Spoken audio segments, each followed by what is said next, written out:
Welcome to part 2 of the X-Men Evolution Deep Dive in Retrospective. If you happen to miss part 1, I highly recommend watching that first before watching this part, but if you're here for the ride, enjoy! And here we go, we're going to talk about seasons 3 and 4, as well as some of my general thoughts of the series and character arcs and whatnot. We're going to finish up this little retrospective. So without further ado, let's get into season 3. With everything they've built for stripped away, the X-Men have no other direction but up.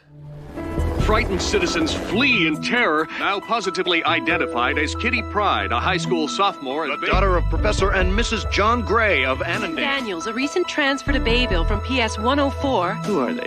Flesh and blood? Or some kind of mutant monsters? Season 3, Episode 1 is titled Day of Recovery. Unlike the transition from Season 1 to Season 2, in Season 3, we pick up immediately where we left off. You lock those kids in, then set it to blow! How long have you been impersonating the professor? Where is he? Don't bother trying to probe my mind. It won't work. She's blocking me somehow. The X-Men are forced to flee from the police and meet at a secret location, as well as the Brotherhood and Mystique, of course. Everyone, freeze! No problem.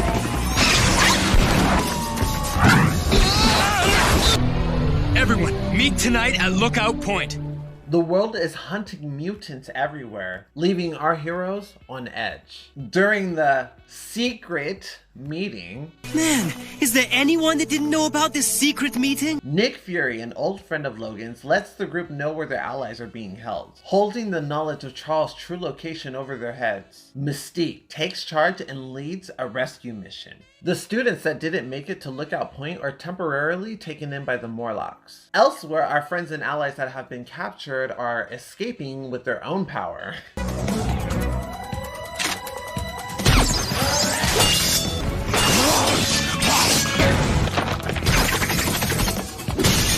We discovered that everyone's being held in Area 51, which I thought was very fun to add as a reference point. The X-Men navigate as heroes would, of course, doing as little damage as possible, while the Brotherhood more or less aren't willing to take prisoners. Once everyone regroups during the escape, Scott blocks Mystique's path, threatening to leave her behind, unless she reveals Charles' location. Where is Professor X? Are you insane? Let me pass, or you'll never see him again! Mystique refuses, and Scott keeps his word, much to the dismay of Lance. Without time to argue, the group flees. They freed the prisoners, but they still have no home and no Charles. But right now, we have a world out there to worry about. A world that fears us. Somehow we must teach them that we are the good guys before it's too late. Episode 2 is titled The Stuff of Heroes. Forced to live in a cave after being revealed to the world, Aurora and Hank meet with important political figures to, quote, And this witch hunt is going to stop now. Once the team is discovered to hostiles, Scott vouches that they shouldn't bring them down with force since anyone there could. The last thing we need to do right now is prove him right. Well, what else are you gonna do? Run! But the professor wouldn't want them to. Yeah, if the professor were here, that's what he'd have us do. Logan, wishing to attack the hostiles, decides to go off on his own after disagreeing with Scott's leadership.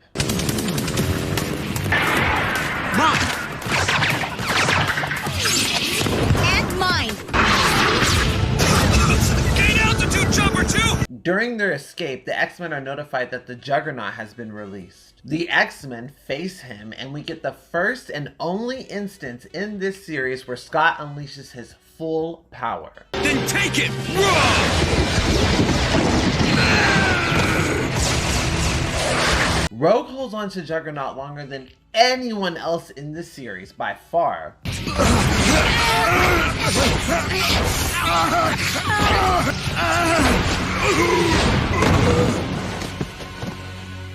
And seeing her destroy him with his own strength was the cherry on top of a delicious cake.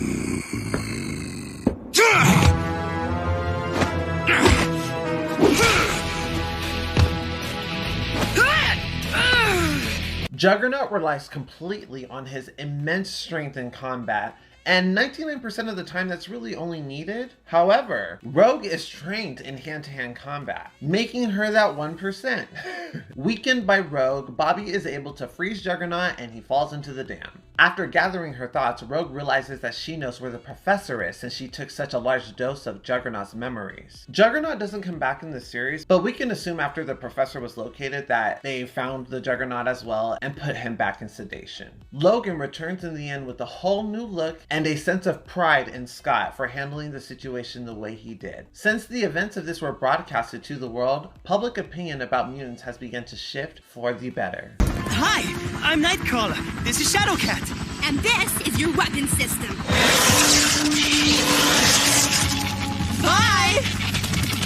Episode 3 is titled Mainstream. This is another particularly favorite episode of mine. Probably top 5. I say it's a confident top 5. I absolutely love this episode. And now that I'm thinking about it, a lot of my favorite episodes have Jean as a main plot point in some way. But anyways, with the Institute under reconstruction and the X-Men still recovering from previous events, we find out that certain students are being summoned home after the Danger Room and mutants were revealed to the world in general. Jubilee was among these kids and doesn't return. The X-Men are allowed to return to school for 1 day to determine a vote on whether or not mutants should be allowed to attend public school. Duncan attempts to manipulate Jean. I'm willing to overlook your problem completely. Problem? We are so through! Taryn turns her back on Scott, literally, and all their old friends abandon them, except Amanda, who doesn't think Kurt should be hiding behind his image inducer. What about standing by your friends? Yeah. I'm sure they'll be all right. Lance's commitment to the Brotherhood at this point begins to wedge a drift between himself and Kitty. She don't even talk to you no more? She won't even come near him. Here, Kitty! Here comes Lance looking for romance! Principal Kelly ends up manipulating Duncan and the Brotherhood to antagonize the X-Men on their day back, but they remain vigilant and don't use their powers. During the meeting, Charles decides that Jean should speak on behalf of the student body. While in the parking lot, the X-Men face the Brotherhood, unable to use their powers until the damage becomes so great that they are forced to use their powers to save the citizens.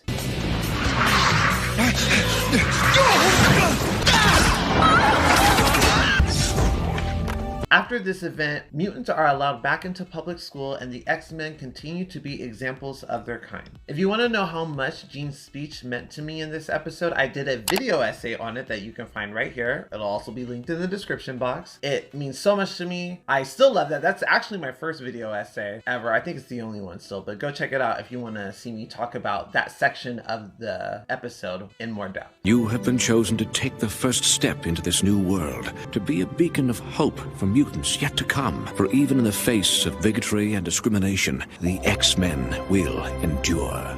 Episode 4 is titled The Stuff of Villains. On a rewatch, this was one of the few episodes that I didn't remember very clearly until I watched it now. I remembered the ending very clearly, but I didn't remember the events that led up to it very clearly. So it must have been at a time where like I couldn't watch the show as much as I wanted to. Maybe the scheduling wasn't as accessible. I don't know. But anyways, desperate to find Magneto after learning he's still alive, Wanda has a meeting with the Morlocks. Side note, one of the highlights from this episode is watching the students work together to eliminate the debris caused from the explosion of the Institute. Okay then, people. Let's clear out the debris like only mutants can.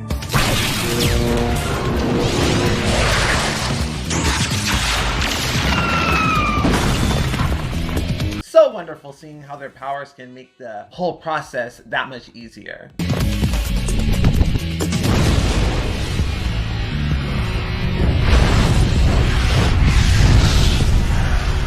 And make equipment unnecessary.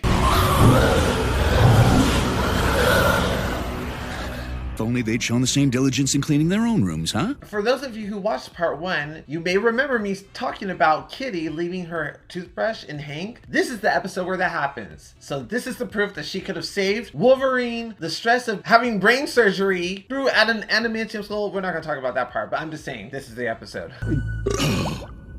In this episode, they also begin to hint at Evan losing control of his powers, and we're going to see that escalate very quickly and very soon. Evan, come on, concentrate.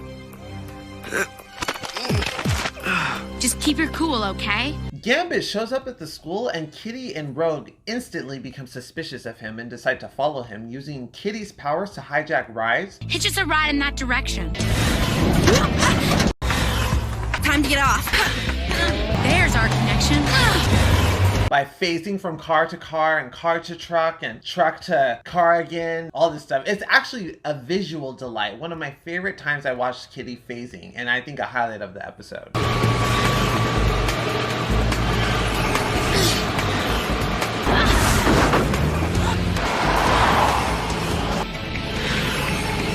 I think because it's such a simple concept, but so useful and so creative to give to someone who can phase through solid objects. It might be a little less useful when she gets her airwalking power. I don't know how fast that is though. So if that's like as fast as she can walk, then this is still useful. By the way, in the comics, she can walk on air. She kind of does in this, but we'll talk about that later. Because I'm not sure she still did, but I want to know your opinion, because I feel like she did. They realized that Gambit's plan is to free Pietro. By the way, he's looking super suave, super sexy. Oh, I think it's the accent. I love everything about Gambit, the way his eyes look, his Queen of Hearts little thing. He always saves the Queen of Hearts for last. We'll come back to that fact. I'm getting distracted because he's so pretty. In the end, Gambit and the Brotherhood ultimately succeed in helping Pietro escape. And I guess the X-Men also help too. Not one of my favorite episodes, but a few of my favorite moments that happened in the series do happen in this episode. Like the hitchhiking phasing, Gambit just showing off and all that. So a great episode. We'll catch a ride. Right? Wrong. We are finding a phone and we are calling Scott. Another instance I would like to point out though is there are so many times where this show dates itself. And I haven't been pointing that out so much, so maybe I'll do that in the supercut when I combine part 1 with part 2. But there's one instance I really do want to point out where they're trying to figure out how they're going to get home and they're like, oh, we got to like find a phone. But that's such a like thing that's very obscure these days. Like, yeah, some people don't have phones, but it's very minimal. And you can usually just ask like the person there to use their phone, especially if it's like a cop who they were asking. Like they would normally have a phone and let you use it if they helped you in a crisis like that happened in this episode. So just another instance, like they had to go find a payphone, but like that's not a thing anymore. So thought that was interesting. One instance that I'll say right now is during Fun and Games, Kitty takes Jean's phone and Scott's car keys so they can't get back to the mansion during the party. But these days, especially teenagers of their caliber would both have phones. Like they could have obviously just took both phones, but I'm just saying it's a method that doesn't work anymore. Episode 5 is titled Blind Alley, and this is potentially my favorite episode in the series. I think it is. Let's talk about it. We find out what happened to Mystique after Scott trapped her, and we watch her escape the facility the others were captured in, ultimately taking the appearance of a crow or a raven to escape after impersonating several employees to get to that point. As the Raven, I think it was a raven because her name is Raven Darkholm, and as a way to taunt Scott, she flew as the bird in his face, so it would make sense for her to take the appearance of a raven. After spending so much time in skinny love with each other, Jean and Scott's feelings for each other reach their boiling point. Once again, like many other times in the series, before they can fully explain their feelings, they're interrupted. What did you want? No, go ahead. You first. Well, it's Alex. And this time it's an emergency from Alex, Scott's brother. He tells Scott that he's stranded because of a surfing competition, and Scott quickly gets a plane to go and pick him up and finds out that it's not Alex, but Mystique. And Mystique takes this opportunity to and kidnap Scott. I may have to censor that. It's payback time.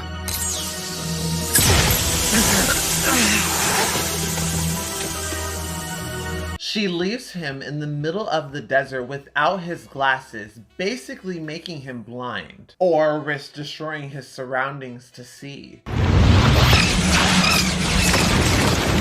The good news, no one was there. The bad news, no one was there. Scott is suddenly attacked by a pack of wolves, and he uses his powers frequently to escape them. This causes Jean to see what he sees through his dream. Panicked, she explains this to Charles, who states that it could only be a dream since Scott is out of telepathic range for even him. Even though Jean is actually more powerful than him, maybe not at this point, but she is. This situation is particularly fun because in the comics, Jean and Scott have a what you can call psychic link. It's something that they share share and it's intuitive to them. They can feel each other in a sense. It's something supernatural, almost psychic, but something that only they share. It's not something they can turn on and off, and its range seems limitless. That's why I think it's more than a psychic connection. Something only soulmates with telepathic prowess could share. This isn't the only instance of Scott showing his own psychic influence. When Emma Frost explored the deepest reaches of his mind, she found what they call the little black box, and what's in this box? Nobody knows. She wasn't able to open it, and Emma Frost is usually considered the second most powerful telepath on the planet next to Charles, when Jean isn't Phoenix powered up, of course. So that's saying something about Scott's own prowess. It may not be psychic, but he can do something in the psychic field. Kind of like how Rogue absorbing memories through contact isn't psychic, but that is a psychic effect because psychics do take memories, just they don't have to make contact to do it. Typically. Another really interesting thing about this episode is when Scott blew off the roof when he was in, I think, Mexico. That's the same thing that happened in the comics, but it was in his origin story, not this lovely episode. After being tormented and beaten senseless by a vengeful Mystique.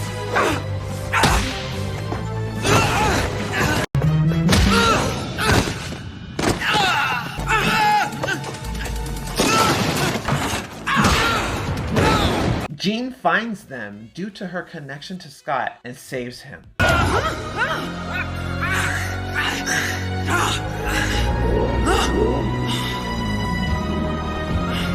My turn. However, Mystique is still able to flee. We end this episode with Scott and Jean officially becoming a couple. At last.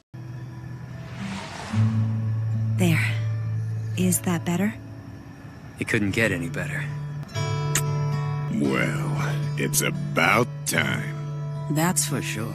Episode 6 is titled X-Treme Measures. I love when they get the X in the title. It's so much fun. Mutants may no longer get hunted out in the open, but that doesn't mean they're safe. A new drink is developed called Powerade that's hazardous to mutants, unbeknownst to the company developing it. The overflow gets dumped into the sewers and has adverse effects on the Morlocks that live there. There's also a B plot where Kitty gets her permit and she's driving like a maniac because she's using her phasing powers while driving, something I don't think you should just do, mutant or not. Like, anyways, that plot is only as good as how much the characters get freaked out because they don't want to get in a car with Kitty. Wait for the gate! Evan's powers continue to get more difficult for him to control, specifically for him to retract his spikes. It gets to a point where Evan can't completely retract them and begins getting a hardened outer shell. Huh? What's happening to me? He hides this from everyone and enters a tournament sponsored by Power8. And of course he does outstanding, only to be accused of using his powers to win by someone jealous that wasn't doing as good and knows that he's a mutant. Knowing he'll never be crowned after that fiasco, Evan leaves, but not before getting poisoned by the drink, causing him to launch massive spikes bigger than we've seen him launch so far in every direction.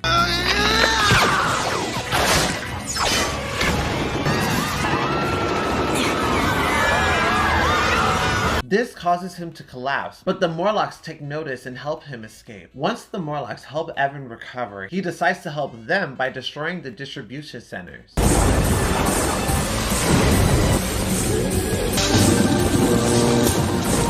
What is she doing?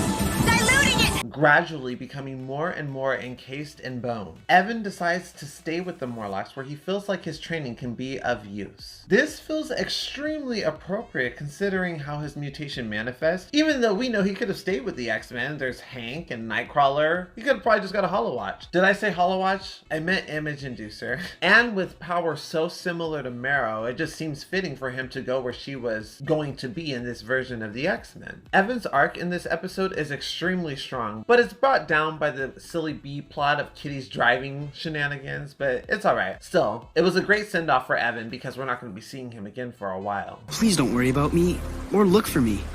I'm with friends. Goodbye, Auntie O. Episode 7 is titled The Toad, the Witch, and the Wardrobe. Something I've always thought was very clever. And I have also reacted to this episode on the channel. I think it's the last episode that I did a reaction to for X-Men Evolution because the person who requested it did not watch it as far as I know. And that made me kind of disheartened. So that is what that is.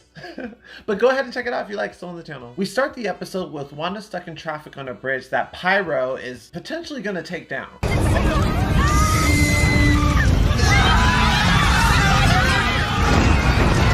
I swear, saving a bridge from collapsing is a superhero cliche everyone has to do. Saving a bridge, stopping a train.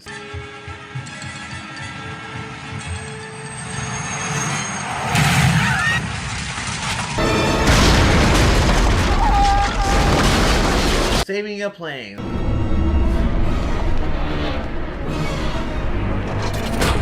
Stopping a bank robbery.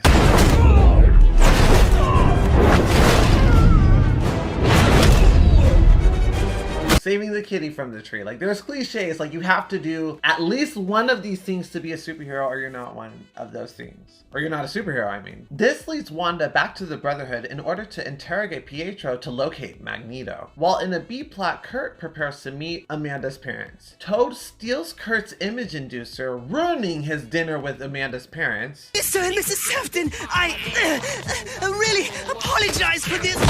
And uses it to trick Wanda into thinking he's another person. Eventually, Wanda becomes trapped by Magneto and forcefully mind-wiped so she forgets the horrible things that he put her through. It's honestly pretty disturbing, and I highly advise watching my reaction to get a more thorough analysis on how that made me feel, but it's very unpleasant. This show has quite a few unpleasant moments, and this is definitely one of them. And it's particularly unpleasant because this is never addressed again, and she moves forward without that hatred that she rightfully has for him. It's nice that she's not so hateful, but it just feels really wrong that they like manipulated her in that way and no one really knows. Well, I guess Pietro knows, but anyway. Toad using the image inducer basically Wanda, but she still thanks him in the end because he helped save her. This is another episode I don't particularly like, but I don't think it's poorly done. It just has like a few things that make an alarm or two go off. It could also be my inherent disdain for Toad. I'm just not a fan. They can forbid all they want, but I'm not giving up on us. And I hope you won't either. Daddy, I love him! Episode 8 is titled Self-Possessed. With multiple personalities lingering in her mind, Rogue finds herself losing her sense of individuality. Risty suddenly returns and convinces Rogue to go to a concert the other students are buzzing over. Were those your powers? No! Yes, I mean, sort of. When things get too hectic at the show, Rogue ends up touching several people, one of them being Risty. Instantaneously, she knows the truth. How long Mystique has posed as her friend. Mystique's power, combined with Rogue going into multiple flashbacks of people she's absorbed, lead her to cause utter chaos throughout the city. I have no friends! Eventually, she begins harnessing all the powers at once to such a degree that it seems like the entire X-Men roster won't stand a chance. We've surrounded the warehouse. What's wrong with her? It's like every person she's ever absorbed is fighting to take over. It's fair to note that they are trying their best not to hurt her too. At the end of the confrontation, Logan is able to get through to her long enough for Charles to help Rogue wipe the personalities away, giving her a clean slate.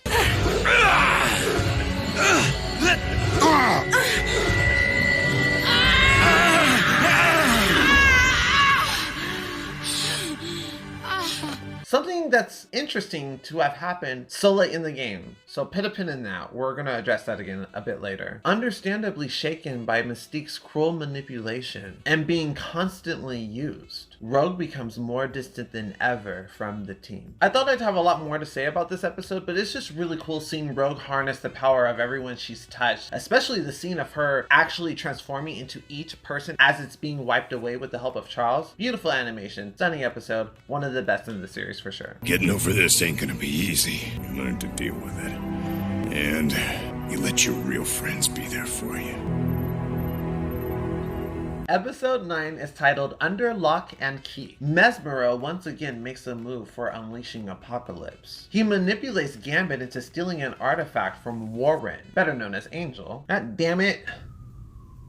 You hear the siren? It's like, oh, every time I try to record, there's always so much noise. It's crazy.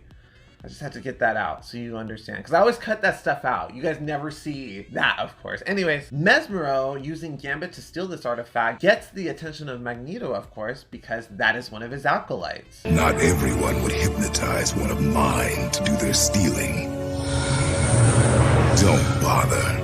Your psychic blasts do not affect me. At the Institute, the X-Men are enjoying a game of baseball that quickly turns into a game of Mutant Ball!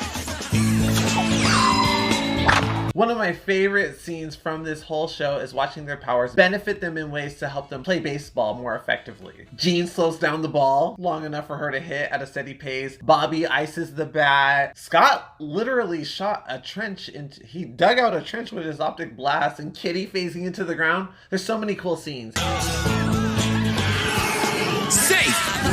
And the comics also had a lot of fun with this. They took the mutants playing baseball idea and ran with it as its own whole issue. It's actually a lot of fun, where we get to see this become a little too competitive when Evan takes the lead of half of the team, and it's a whole thing. You gotta read the comic, but it's a lot of fun. We also get to see people use their powers in unique ways in the comics, so that's at least worth it if you want to know that. Watching the X-Men use their powers in the comics versus in the show was done better in the comics in certain instances, in my opinion. The X-Men catch wind of Mesmero's activities after Angel shows up seeking assistance. And elsewhere, Kurt is taking care of Rogue, who is still recovering after having the personalities wiped from her mind. And of course, Evan is no longer with the team. With those leading X-Men out of commission, in a sense, we get to see Hank, Warren, Scott, and Jean set out to investigate this Mesmero mystery, not knowing Bobby stowed away until they arrived. Fans of the X-Men in general may recognize this roster as the First Class X-Men, the first 5 X-Men to ever be created and ever debut, naturally.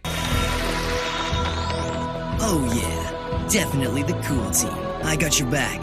You don't have my back.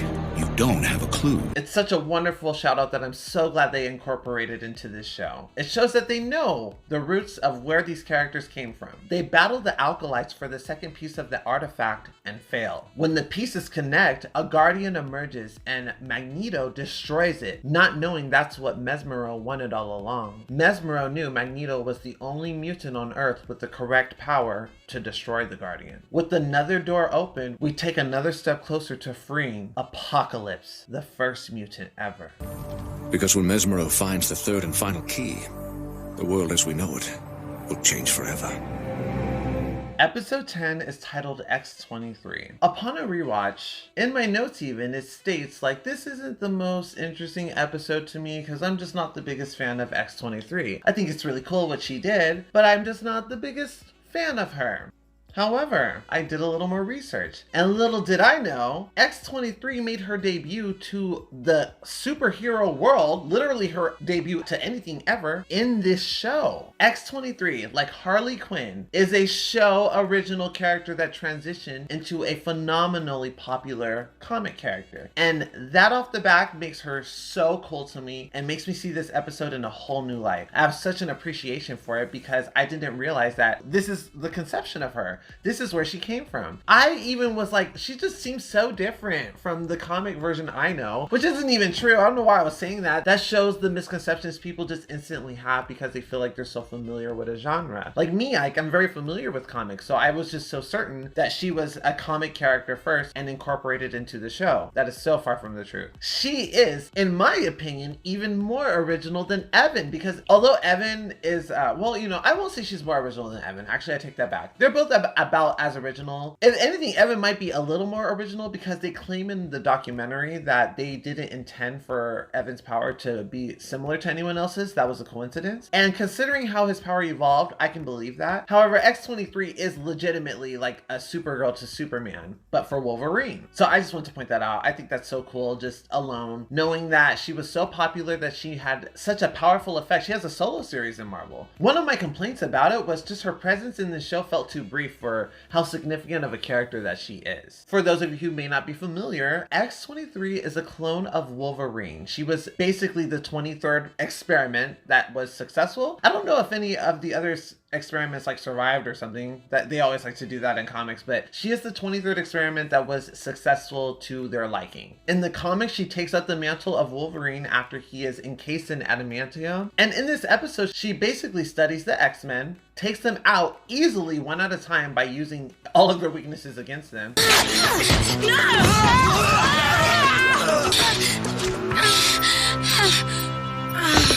And then has a bit of closure by interacting with Wolverine enough to know where she came from, and the fault doesn't really come from him, even though she exists because of him. That's not all the way true. That's not his fault at the very least. It's a cool episode. If you're a fan of X-23, you have to watch this because this is the first thing she ever did, and I highly recommend it because it is an outstanding episode, especially to see all the X-Men taken down by one person. It kind of reminded me of Wolverine when he does that in a more savage way. I believe it's his origin in Old Man Logan. He is not mind control, but Mesmero, one of Spider-Man's villains, does illusions or something, but he basically tripped Wolverine into thinking that all of the X-Men were villains, and Wolverine ended them, and that's how Old Man Logan started. So great episode. I'm the one person on this planet who understands you. I can't have a family. I can't.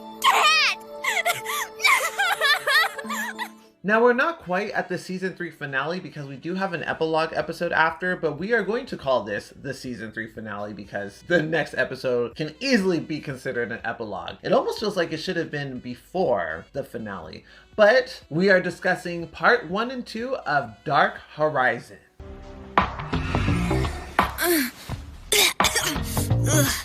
Oh, my head. We begin with Rogue creepily sneaking around the mansion and absorbing everyone's powers. Remember earlier when I told you it was interesting that she had her mind wiped at such a late state in the show? It's because of this. She is literally absorbing back all of those memories and personalities. Side note, I always thought it was strange that Kitty is her roommate and she didn't start with her, because later we see her go after Kitty after she's absorbing other people in other rooms, and you'd think she would have started with the girl in her room, especially the girl who could walk through walls. She would be the most difficult person to get until she may have gotten like the professor and a few other abilities, so something to know. It's the last day of school and everyone woke up late because of Rogue's nightly shenanigans. I like that word a lot apparently, shenanigans. Yeah, and she continues this by ambushing the Brotherhood as well. I hate this part.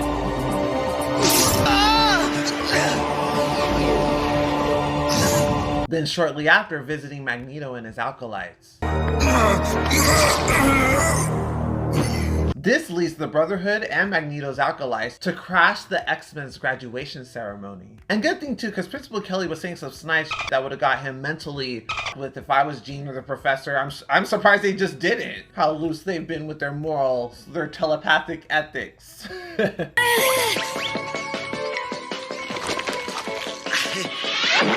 Instantly knowing this is the work of Mesmero, Charles and Magneto put their differences aside to locate Rogue and stop this plan. Logan, track Rogue. Got it. You two, go with him. No! I don't need their help. Logan, you two must put it aside. Mesmero leads Mystique to a key that only she can unlock using her shape-shifting abilities. She does so under the impression that she and Rogue will be safe. However, the key forces her to turn to stone, unable to revert.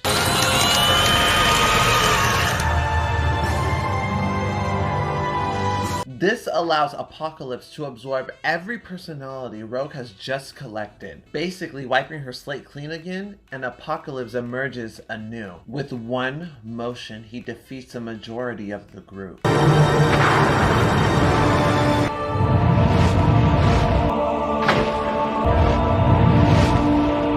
And with another, he defeated the rest.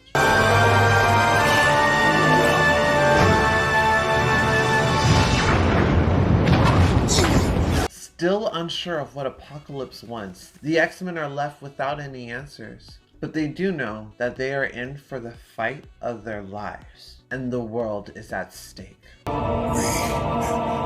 failed. Our greatest battle is just beginning. Episode 13, the episode I consider the epilogue, but a fantastic episode, Cruise Control. We end this season with an episode highlighting Amora. Chaperoned by Storm, the students find themselves on a cruise. Considering how the events of the last episode ended, Rogue is understandably absent. No one on the cruise knows that the X-Men are mutants, until they find out, of course. And who caused the incident that made them revealed as mutants?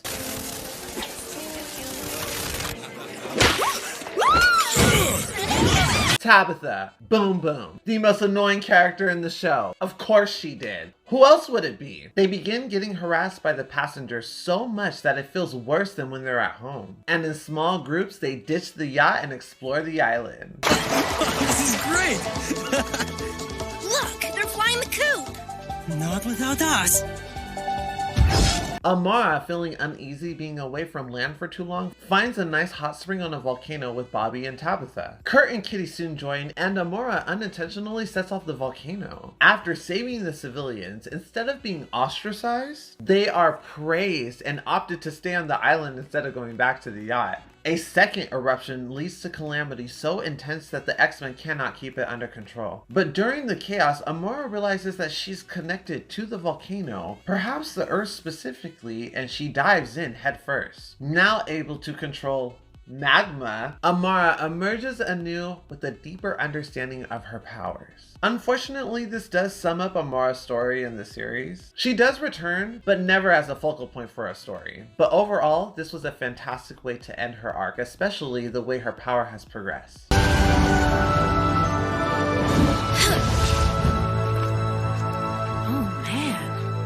Cool are you? We are at the fourth and the final season of X-Men Evolution. This is the shortest season, and I'd like to point out, it gets a bit strange.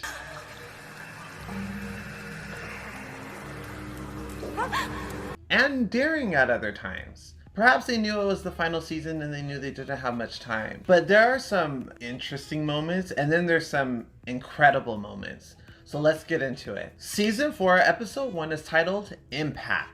We start off strong getting into the main plot. Apokolyspe begins setting the stage for his grand plan, powering up 3 domes around the pyramids and 1 around the Sphinx. Magneto, determined to stop this, uses his influence to find answers. Unfortunately, most of the new students take a back seat during this season, and they lose a lot of maturity. Or at least they're no longer displayed that way, because they always had their immature moments, but now they only show those moments. Failing to find a way to save Mystique, Charles sends her away to the Brotherhood to help Rogue's anxiety. But this upsets Kurt, who promptly gets her back. And after having a very passionate dispute with Rogue, a very sincere dispute, the statue cries. Or at least it seems to cry. According to the professor, it could be just condensation, but it was a hell of a moment to have condensation appear from its eye. This leads him to seek help from Agatha Harkness, the girl who, I guess, helped calm down Wanda? She did something with Wanda. Apokolyspe makes a move, drawing the attention of the X-Men, who are also seeking answers. But Magneto shows up with the intent to destroy, annihilate, unalive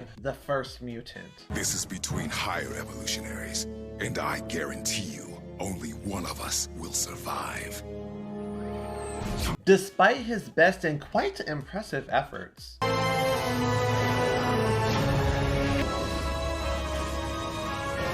Magneto is easily defeated and presumed no longer alive. Kurt gets his meeting with Agatha Harkness, and she informs him that the only way to save Mystique is for Rogue to touch the statue to drain enough of the effect off of Mystique to help her shift back into her normal form. It seems like Rogue is going to actually help her for a moment, but she takes the opportunity to shove Mystique off the ledge, shattering her. At this point, as far as we're concerned, this is where Mystique meets her end.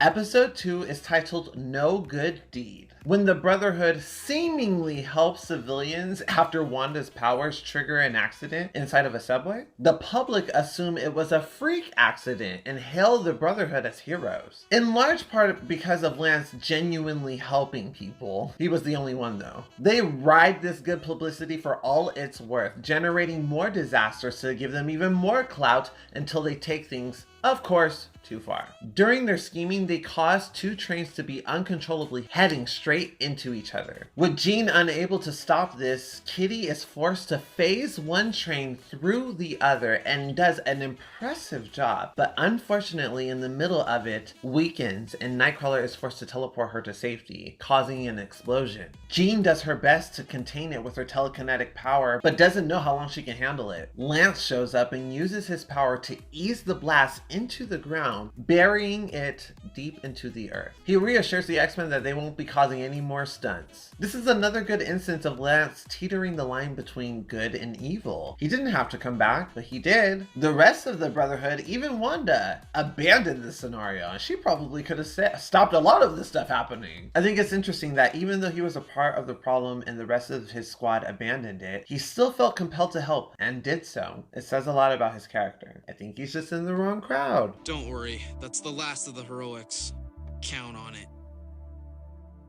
And so all charges against the X-Men have been dropped. Episode 3 is titled Target X. I love it when they get the X in. X-23 returns and Omega Red makes an appearance. Like, what? Such an obscure character. I think still, I don't think many people know who Omega Red is. Omega Red is the Russian version basically of the Weapon X project. I don't remember much of this episode as a kid. I don't remember much of this season, honestly, as a kid. But it's such a nice inclusion, like Captain America or the Sentinel program, even Senator Kelly. Like, these are nice inclusions. Back at the Institute, we get to see Scott and Jean as instructors since enough time has passed for them to graduate, and that's the course that they're taking. They decided to teach the younger students. And it is nice to see them progress that way, but it's so annoying to see the kids be so immature in their presence. I would honestly think that they would pay them more respect because they've been in the battlefield together. Yeah, I know they're all still young, but they have experienced something extremely mature that brings people together. Like, I've been with things with less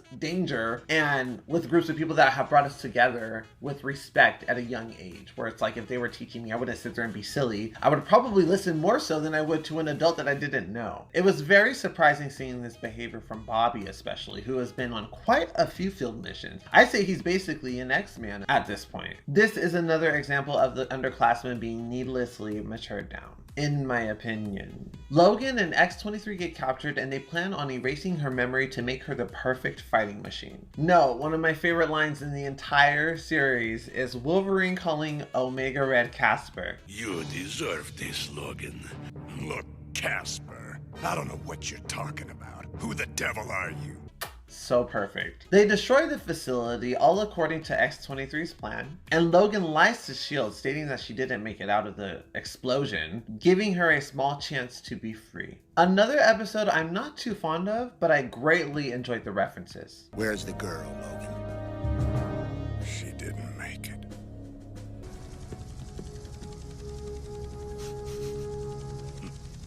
Episode 4 is titled Sins of the Sun, and this is when it starts to get weird. But it seems extremely fitting considering the character we're being introduced to. David Haller is Charles and Gabrielle's son. If you're not busy later, we could get together or something. Yeah, sure. Definitely, maybe. He wields immense telekinetic and telepathic power, greatly overpowering Charles and Jean is quite powerful at this point in the series.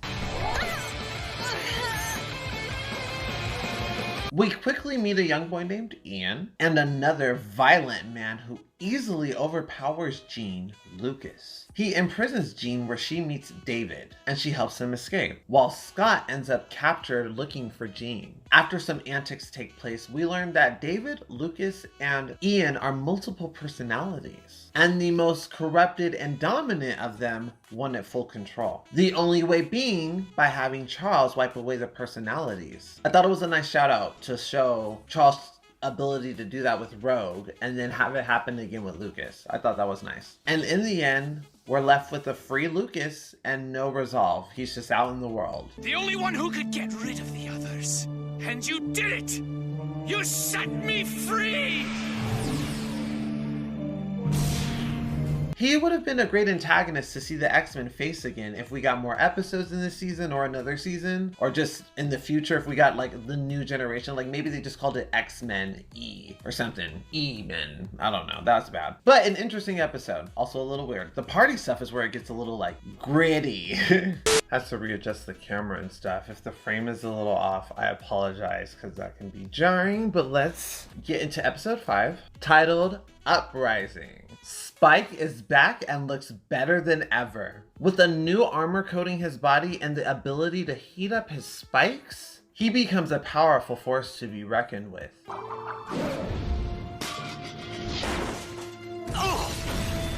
He even displays a degree of super strength in my opinion. This episode is heartbreaking in so many ways. First, Evan has to save a mutant that was getting physically... Can I say that? First, Evan has to help a mutant that was being attacked that was just trying to get some food. I was just getting food. I know, Lucid. This wasn't your fault. Let's go. Like, just trying to exist, you know? Let's just, okay. People that wear their mutation on their skin get harassed simply for trying to survive. A powerful and truly sad message. Evan ends up going to the supermarket to get food, and this becomes an incident. Another boy who will become very important later, named Dorian, is also getting harassed. And it's only because his appearance is slightly abnormal. For a moment, I would have believed you if you told me this mob was about to hurt this literal child. Mom, you people are monsters! Evan saves the boy and his mother and gets the food that he initially came for, but not without paying for it still. And I thought that was so extremely classy. Duncan ends up going on a crusade against mutants after getting powerful weapons that help them fight the mutants. These weapons are crap. They might as well just get regular guns. These weapons were so useless. Cool though. And this ultimately leads into a conflict with the X-Men, and we get an unnecessary but very satisfying scene between Jean and Duncan, officially closing their chapter.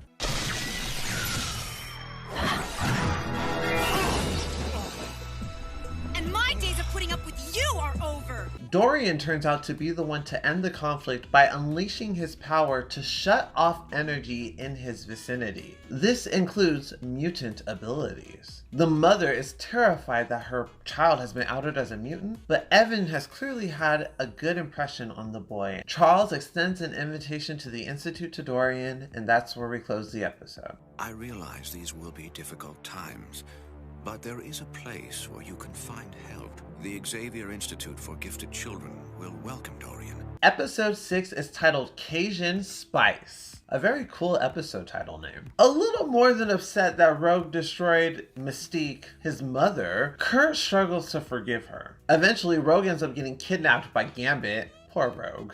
But he insists that he's just trying to help her get a new leaf. He's just such a good guy that he would go out of his way to kidnap this girl to force her to have a new leaf. Like, what? We quickly find out that he's only using her to locate his father because he understands how our powers work. Despite learning the truth, Rogue ends up helping Gambit finish the job, along with the X-Men who come to aid her. In the end, Gambit leaves Rogue with a kind word and his favorite card, the Queen of Hearts. You okay? I think so.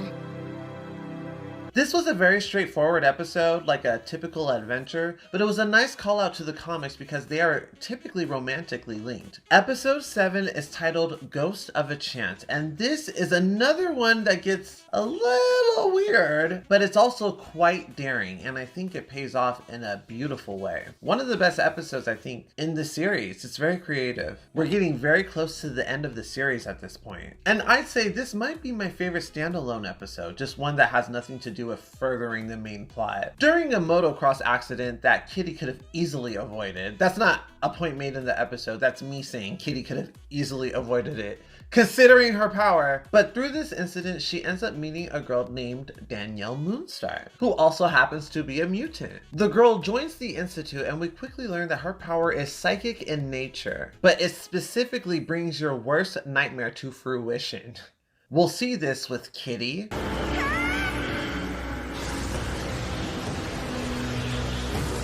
Kurt,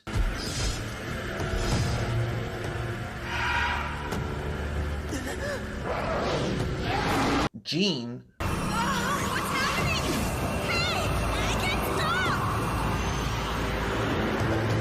Aurora, and Charles. And I also think Logan.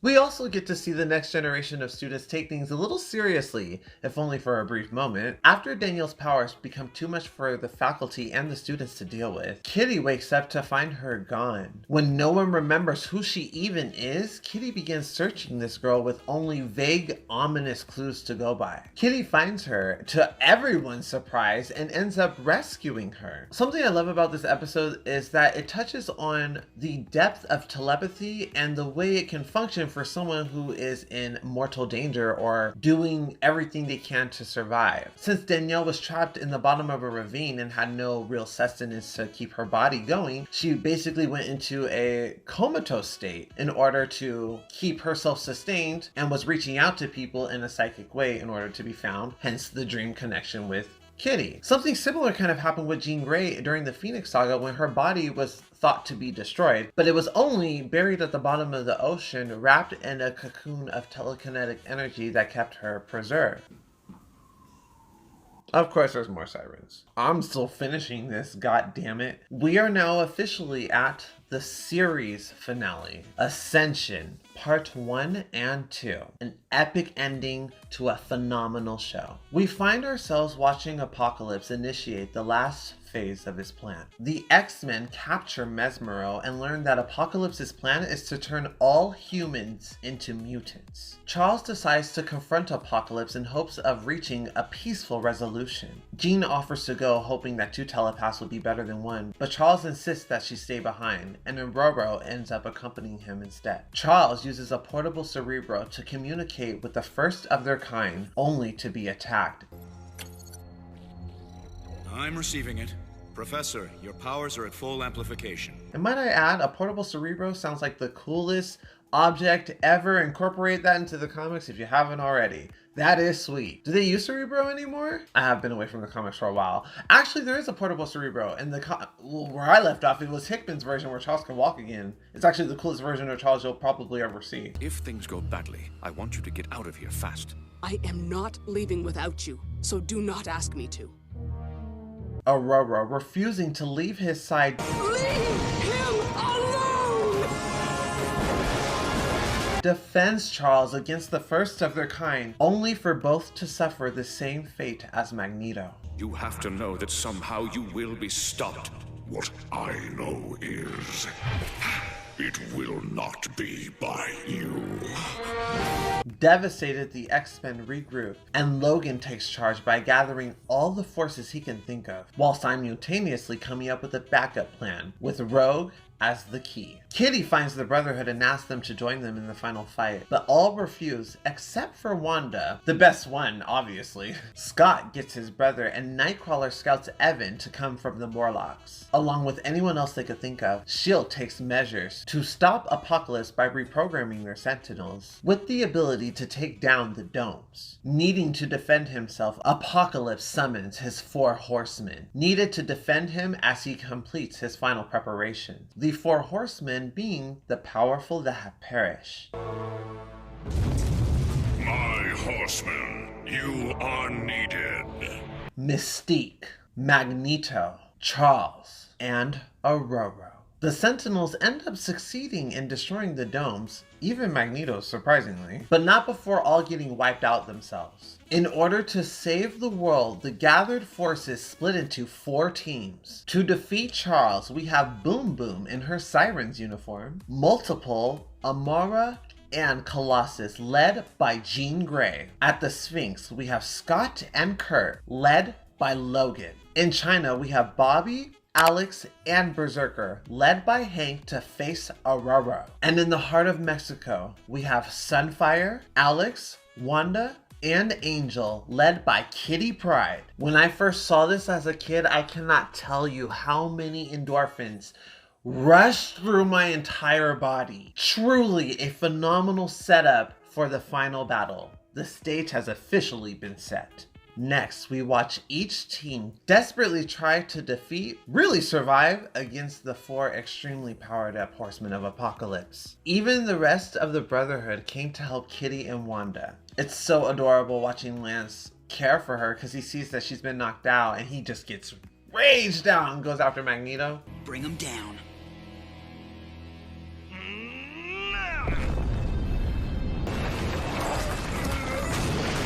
Lovely. Ship tank. Why didn't they do more with him in other iterations? Because this like really brought him out. Sometimes when a new interpretation of the character is brought to light, it becomes the new identity of the character. And I feel like this was such a wonderful opportunity for Lance Alver's Avalanche, but nothing really came of that. Still, X-23 came from this show. That's phenomenal. When it's only Jean left against Charles and her team, she does something she knew she was going to be forced to do. She links with a portable Cerebro to help her even the odds, causing an astral battle to happen between her and the professor. And this battle ends in a slight shout out to the Phoenix when Jean does the Phoenix pose, and it even has a cry of a hawk or a powerful bird. It's like, ah!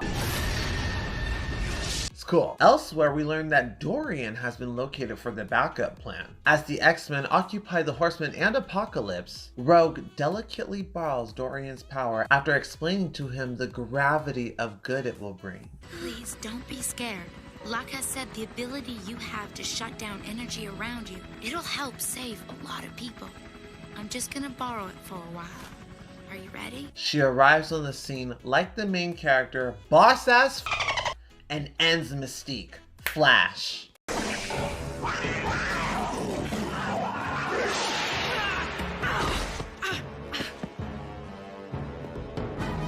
Stops Apokolyspe. Flash.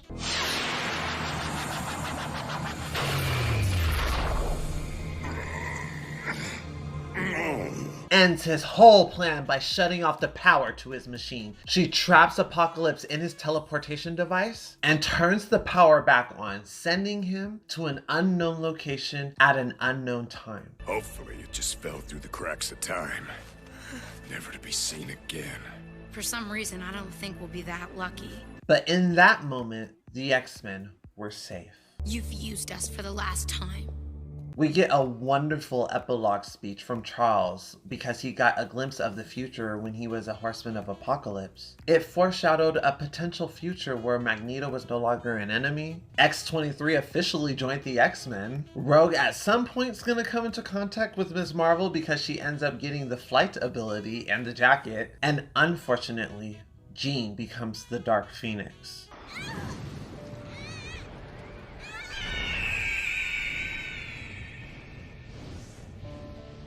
A future I still say would be well worth animating and creating today, even drawn as a comic. Whatever though. I'll even take a light novel.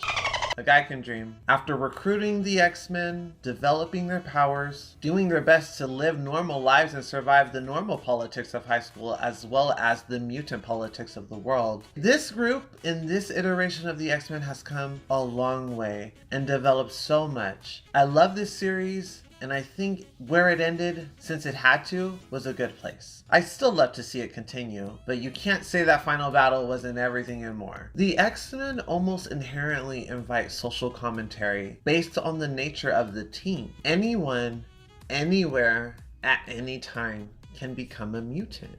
And in a way that makes their bonds even greater. Although we most likely won't see this incarnation of the X-Men continue, I find solace knowing that I have this series to always come back to. And it ended the way it started. Not with a fizzle, but with a bang.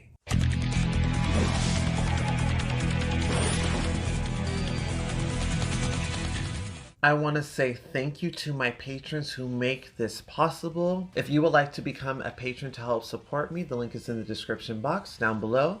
My super thanks is always on too if you want to support in that way. If you want to help in a non-monetary aspect, liking, subscribing, and commenting, hitting the bell, All those things help tremendously. It helps so much, and I couldn't thank you enough. If you've gotten to this point in the video, you are a real one. I love you. Thank you so much. If you wanted to see what I'm up to, my social media links will be on the screen and in the description box down below. That's a great place to reach out to me, to tell me new suggestions. I'm going to be doing new video essays in the future and much longer reactions. Instead of individual episodes, I'm going to be doing compilations. So I'm working on more longer form content, which means less frequent uploads, but still, I hope you enjoyed that there'll be more quality content in those videos. Just thank you for listening to my thoughts on this show that I love so much, and I am excited to do another one. If you want to have a say in the next thing that I am going to do for a deep dive, because these take an incredible amount of time, this took basically a month to do straight, I am not going to take my next request lightly. Become a patron and we will do a vote over there to officially decide what I do my next deep dive on. I love you so much. Thank you for watching. I will see you for the next one. Bye!